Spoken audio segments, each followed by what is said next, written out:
एक बार एक कन्या के पिता ने शर्त रखी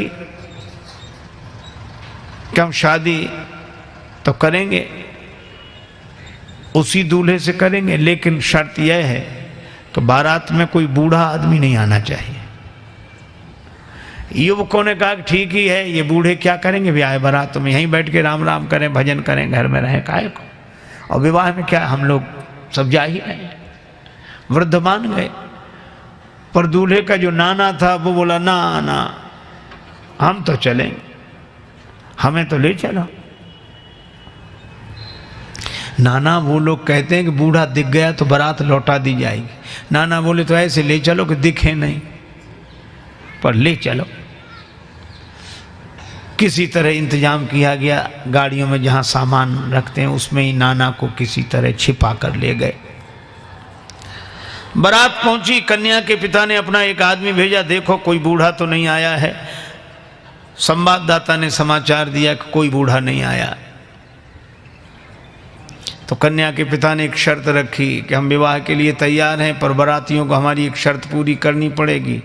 गांव के बाहर जो नदी बह रही है उस नदी में पानी की जगह शुद्ध दूध बहाओ तो हम विवाह करेंगे। अब बहुत अकल लगाई लड़कों ने, नदी में पानी की जगह शुद्ध दूध, इम्पॉसिबल, असंभव। तो कहा चलो बारात वापस ले चलें। बारात वापस लौटने लगी। किसी ने कहा बारात तो लौट ही रही, नाना के काहे को प्राण ले रहे हो, बाहर निकाल ले। नाना से कहा कि निकल आओ। नाना बोला क्या बात है, वो कहा अब तो बारात ही वापस जा रही है। कहा क्यों? कहा वो कहते हैं कि नदी में पानी की जगह शुद्ध दूध बहाओ। नाना मुस्कुराया कि छोटी छोटी बातों पे कहीं बारातें लौटती हैं। लड़के बोले नाना दिमाग खराब है, छोटी बात है, इतना दूध कहाँ से आवे और नदी में, और ये और फिर शुद्ध कैसे रह जाएगा, दूध पानी में डालोगे तो ये। वृद्ध ने मुस्कुरा कर कहा कि जरा सी बात है, तुम जो कन्या के पिता की ओर से समाचार लेकर आया था उसी के द्वारा तुम समाचार भिजवा दो।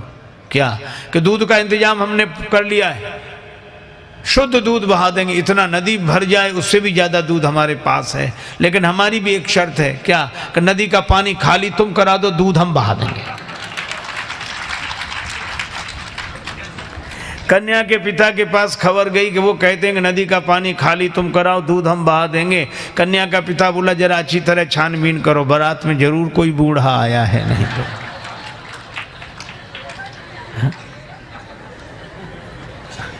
वृद्धों की महिमा है। देखो आज के समय की एक घटना सुनाऊं। एक बार क्या हुआ, रेलगाड़ी के एक डिब्बे में कुछ नवयुवक विद्यार्थी चढ़े, लड़के 10-12 लड़के, और संयोग की बात वो डिब्बा खाली था। एक बूढ़ा आदमी किनारे सीट पर बैठा अपनी माला लिए राम राम राम राम राम राम कर रहा है, और लड़के देखा। अब उनका तो नाम ही लड़के, रेलगाड़ी चली, अब वो भड़के, नाम ही लड़के,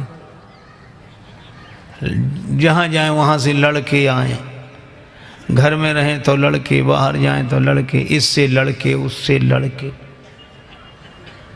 अब रेलगाड़ी चल रही थी, वो 10-12 लोग लड़के बोले कि बड़े बोर हो रहे, कुछ करो। कहा इसमें क्या करोगे, बैठे रहो आराम से। कहा नहीं कुछ तो करो। कहा क्या करें? कहा जंजीर खींचो, गाड़ी रोको। अरे कहा देखते नहीं 500 रुपये जुर्माना और 6 महीने कैद, साफ साफ लिखा, या दोनों हो सकते। तो कहा हम लोग इतने लोग हैं, 500 रुपये इकट्ठा नहीं कर सकते। कर ले। कहा फिर जंजीर खींचेंगे। अब 500 जरूरी थोड़े, किसी ने 100 दिए, किसी ने 200 दिए, 1200 रुपये हुए। और 1200 रुपये उनमें से एक मुख्य आदमी था, उसके लड़के की जेब में रख दिए और कहा कि अब जंजीर खींचो। पहले तो पैसा लगेगा नहीं, लगेगा दे देंगे, पैसा है तो पास में, खींचो।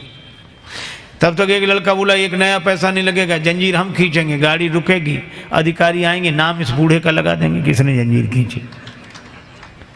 अब बूढ़ा बेचारा बहुत हाथ जोड़े कि भैया हमने आपका क्या बिगाड़ा बच्चों, हमें काहे को, अरे ऐसा मत करो। लड़के बोले बड़ा मजा आएगा, ये गिड़गिड़ाएगा।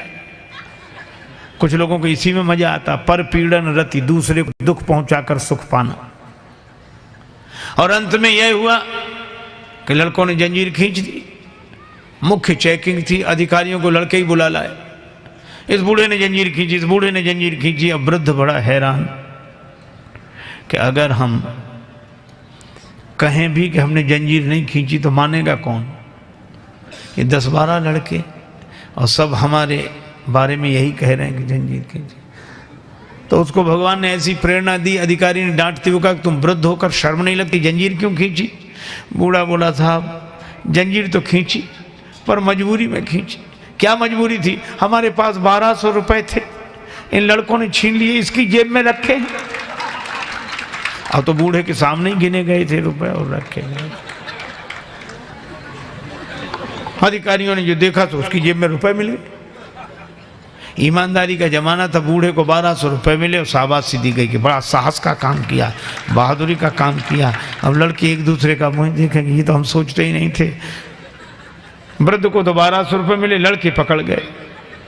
अगले स्टेशन पर गाड़ी रुकी तो पुलिस वाले लड़कों को पकड़ के ले जा रहे थे। तो खिड़की के पास से निकले तब बूढ़ा अपनी सफ़ेद दाढ़ी पर हाथ घुमा के बोला, ये बाल ऐसे ही थोड़े सफ़ेद हो गए, बड़े आए थे हमको फंसाने के लिए। तो ये कहानी है, पर ये कहानी भी संकेत देती है कि वृद्ध के पास जो अनुभव होता है वह युवक के पास नहीं होता। ये बात अलग है कि अनुभवी वृद्ध के पास शक्ति, सामर्थ्य, जोश, उत्साह नहीं होता, वो युवक के पास होता है।